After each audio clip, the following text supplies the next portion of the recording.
Comment se libérer des pensées négatives? Dans cette vidéo, je vais vous donner 7 astuces qui peuvent aider à se libérer des pensées négatives. Mais d'abord, c'est quoi une pensée? Une pensée, c'est un processus de travail qui se produit à l'intérieur de soi-même. C'est un travail qui peut être d'ordre imaginaire, qui peut être d'ordre conceptuel, de l'analyse, des choses qu'on prend du monde extérieur, donc du monde tangible, et on les fait entrer dans le cerveau. Et lorsqu'on combine tout ça, eh bien, on peut finir par formuler des pensées. Et ces pensées peuvent être des pensées positives ou des pensées négatives. Quand ce sont du travail positif, mais quand il s'agit de pensées négatives, ben ça fait aussi un impact négatif sur la personne. C'est pourquoi je vais vous donner des astuces qui peuvent aider à se libérer des pensées négatives. Si vous n'êtes pas encore abonné à la chaîne Dikems Motivation Plus, je vous donne une petite seconde pour cliquer sur s'abonner, pour activer la cloche de notification, pour ne rater aucune de nos prochaines vidéos. L'homme, de manière générale, est mené et dirigé par différentes facultés, et parmi lesquelles on a le goût. De cette faculté, on a le discernement, et c'est la faculté qui nous permet de savoir le bien du mal, le bel du laid. Il y a l'imagination. De cette faculté, on a des images créées ou des images perçues de l'extérieur. L'intelligence, et c'est de cette faculté que proviennent les pensées. Que ce soit les bonnes pensées ou les mauvaises pensées, tout ça, bien, ça provient directement de l'intelligence. C'est-à-dire, la pensée, c'est quelque chose, on peut dire, intelligible, selon Platon. Comment est-ce qu'on peut travailler sur soi-même pour éviter de produire, pour éviter d'avoir tout le temps dans sa tête des pensées négatives? Mais pour cela, je vais vous donner 7 astuces. La première astuce pour pouvoir diminuer les pensées négatives, bien, il faut que vous soyez capable de créer une stabilité mentale. Qu'est-ce que ça veut dire? Créer une stabilité mentale. Lorsqu'on crée une stabilité mentale, on arrive à un niveau à ce qu'on soit capable de définir comment est-ce qu'on va faire évoluer, comment est-ce qu'on va faire développer notre mental. L'homme est à la fois matériel et spirituel. L'esprit de l'homme, de la même manière qu'on nourrit le corps avec des nutriments, avec de la nourriture, on nourrit notre esprit à partir des choses, à partir des informations, à partir des connaissances, de la spiritualité. Mais lorsque toutes ces choses montent dans notre cerveau, dans notre esprit, ben, ces choses peuvent être désorganisées. Ouais? Donc, il peut y avoir un déséquilibre parmi ces choses-là. Mais pour pouvoir vraiment développer, créer une stabilité mentale, il faut qu'on soit capable de développer l'esprit de discernement. Il faut que vous soyez capable de bien utiliser. Le discernement permet de choisir. Certaines fois, lorsqu'on a plein de choses dans le cerveau, on a tendance à choisir le côté négatif. D'ailleurs, le côté négatif est beaucoup plus facile, paraît beaucoup plus facile que le côté positif. C'est ce qui pousse de très souvent à se pencher vers le côté négatif. Parce qu'on a toujours tendance à aller vers la facilité. C'est comme ça que sont les humains. Tandis que la facilité ne mène pas vraiment souvent au bon chemin. C'est le chemin qui paraît être vraiment difficile qui peut vraiment mener vers le succès. C'est comme ça la vie. Donc, lorsqu'on a le discernement, on va pouvoir choisir, on va pouvoir permettre à notre cerveau de sélectionner les bonnes choses, les bonnes pensées des mauvaises pensées. On va pouvoir choisir le bien du mal, la raison du tort. Donc, si on travaille sur soi-même et on arrive à créer une stabilité mentale, bien, on va pouvoir se libérer des pensées négatives. La deuxième astuce pour se libérer des pensées négatives, il faut que vous soyez capable d'avoir de la gratitude dans la vie. Avoir de la gratitude pour ce qu'on a, avoir de la gratitude pour ce qu'on fait, ce qu'on réalise, pour l'air qu'on respire, pour le sommeil, pour la nourriture, pour la vie en général. Parce que nous, les hommes, nous sommes certaines fois ingrats. Nous avons du mal à accepter des choses qu'on a, la manière qu'on est. Certaines fois, je suis vraiment émerveillé, je suis vraiment ravi de voir des personnes qui manquent un bras, vous voyez, des personnes qui manquent une jambe, des manchots, tout ça. Mais ces personnes, elles sont à l'aise, elles vivent. C'est comme quoi ces gens-là ne manquent de rien vraiment. Vous voyez? Donc c'est comme quoi on voit en ces gens qu'ils sont heureux, ils acceptent leur vie. Parce que ils ont en quelque sorte une sorte de gratitude, ces gens-là qu'ils développent envers la vie.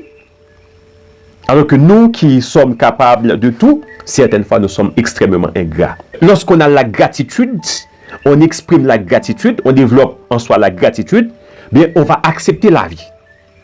Et on va voir comment est-ce qu'on peut améliorer ses conditions de vie. Donc, il y a différence entre acceptation de vie et acceptation de conditions de vie. Ok? On accepte la vie, on a de la gratitude parce qu'on a la vie, on a le souffle, on a la santé, on mange, on sort.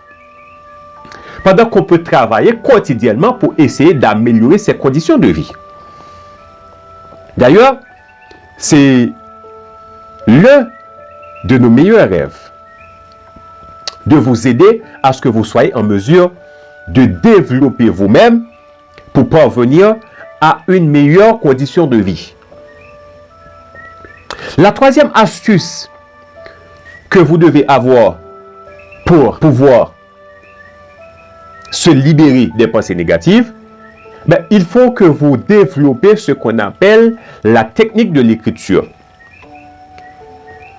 Certaines fois, il y a plein de choses qui proviennent du cerveau, il y a plein de choses qui passent dans la tête, et lorsque toutes ces choses circulent, courent, véhiculent dans le cerveau, ça crée des problèmes en soi. Parce qu'on a trop de choses, on est brouillé, on est tourmenté. Mais avec la technique, la méthode de l'écriture, lorsqu'on a quelque chose qui vient de l'esprit, on écrit, on note, on note. Et à force de prendre des notes, on va se focaliser, si c'était des projets qu'on écrit, à voir comment est-ce qu'on peut réaliser les projets qu'on avait écrits. On va évaluer chaque jour pour voir où on est par rapport à ce qu'on a écrit. Qu'est-ce qu'on attend? Qu'est-ce qu'on doit améliorer? Où est-ce qu'on doit aller? Tout ça par rapport à tout ce qu'on a écrit. Donc c'est pourquoi, lorsque vous voyez il y a plein de choses qui passent dans la tête, il est important d'écrire quelque chose sur du papier. Il faut que vous ayez un cahier spécial pour écrire des choses parmi les choses qui passent dans votre tête. Et ça va vous alléger. La quatrième astuce pour pouvoir se libérer des pensées négatives, bien, il faut se libérer des amitiés toxiques. À ce sujet, on a eu une vidéo précédente, on a donné les 7 caractéristiques des faux amis. Si ce n'est pas encore fait, je vous conseille d'aller regarder cette vidéo sur les faux amis et vous allez pouvoir identifier les caractéristiques des amis toxiques. Mais en guise de résumé, lorsqu'on fréquente des amis toxiques, ben, on risque de se faire influencer. Selon l'adage, on dit « Dis-moi qui tu fréquentes et je te dirai qui tu es. » Tu es la personne que tu fréquentes. Jean-Jacques Rousseau eut à dire, philosophe du XVIIIe siècle français, que l'homme est le produit de son milieu. Ouais, de sa philosophie, il l'a démontré. Donc si on prend un bébé, on le met parmi les singes, ce bébé ne voit personne, ne voit pas vraiment un humain, des humains, mais ce bébé va se comporter comme étant un singe. Le milieu détermine la personne qu'on est. Donc, si on fréquente des personnes qui utilisent la drogue, des alcooliques, on va tôt ou tard devenir alcoolique. On va tôt ou tard prendre de la drogue aussi. La 5e astuce que je vous donne pour pouvoir se libérer des pensées négatives, eh bien, vous devez être en mesure de classer votre passé. De ne pas laisser le passé négatif prendre le dessus sur le présent. Certaines fois, on a tendance à prendre le passé négatif pour voir comment est-ce qu'on peut construire le présent.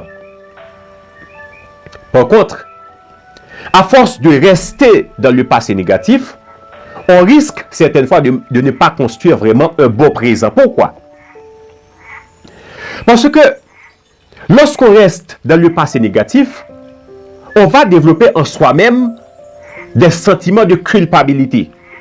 Certaines fois, on va développer en soi-même des sentiments de haine, de rancune, rancœur, de jalousie. On va avoir du mal à pardonner. Il y a plein de choses qui peuvent dériver, découler à partir des histoires du passé qu'on utilise pour essayer de voir comment est-ce qu'on peut construire son présent. Donc c'est pourquoi je vous conseille de se libérer de son passé négatif à ce que vous ne soyez pas sous l'emprise des pensées négatives. Sixième astuce que je vous donne pour se libérer des pensées négatives, eh bien, vous devez cesser de créer en vous un tribunal intérieur. Vous devez cesser tout le temps de penser à qu'est-ce que je dois faire, qu'est-ce que je peux faire, comment je dois faire, pourquoi faire. Je ne devais pas faire ça, sinon ça n'allait pas arriver. Pourquoi? Comment? Pourquoi? Tout ça dans son cœur, dans son esprit.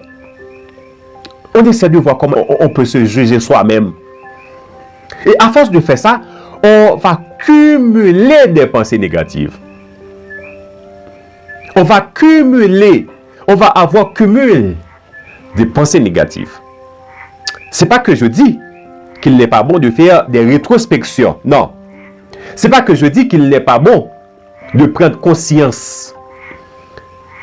Il y a différence entre rétrospection et se servir du passé négatif pour construire sa vie présente. Il y a différence de la conscience de faire l'introspection et de faire de soi-même un tribunal. Lorsqu'on se fait un tribunal, on juge soi-même tout le temps sans arrêt. Pour quelque raison que ce soit, on juge soi-même. Par contre, lorsqu'on fait une introspection, on révise soi-même. On ne juge pas soi-même, mais on révise sa vie. On révise ses pensées. On révise son cœur. Donc c'est pourquoi je vous suggère certaines fois de faire au contraire l'introspection, mais de ne pas faire de vous-même, de ne pas développer en vous-même un tribunal intérieur. Et la dernière et septième astuce que je vous donne pour pouvoir se libérer des pensées négatives, eh bien, vous devez avoir des activités de loisirs. On passe toute sa vie au boulot, sur son ordinateur, dans son téléphone portable. On néglige de créer des activités de loisirs. On ne pratique pas le sport. Vous voyez, il n'y a pas vraiment d'activité de loisirs. Je me souviens, il y a quelque chose qui m'est arrivé dans la vie et je m'étais plongé totalement dans des pensées négatives pendant un bon bout de temps. J'étais tellement accablé au point que tout le monde pouvait remarquer sur mon visage des traces, des pensées négatives. Et à ce moment, je me suis dit qu'il me faut une solution. Et qu'est-ce que je fais? Je commence par faire du sport. Je joue au football. Je me promène en plein air. Parfois avec des amis, parfois toute seule. Donc, quand on a des activités de loisirs, toute seule, avec sa famille, avec ses amis, lorsque je dis ses amis, les vrais amis, les beaux amis. Lorsqu'on joue au football, on écoute de la musique, on danse, on chante, on a des activités de loisirs, on peut sortir en promenade, on voit les oiseaux qui chantent, qui volent, tout ça. On voit la nature, les plantes. Vous voyez? Donc tout ça a une répercussion sur votre esprit, sur votre mindset. Donc c'est pourquoi je vous conseille, je vous suggère aussi, pour pouvoir se libérer des pensées négatives, eh bien il faut que vous ayez des activités de loisirs. Je vous dis que votre vie est unique, elle est importante, vivez-la pleinement bien. afin que vous ne regrettez de rien. Ciao, à la prochaine.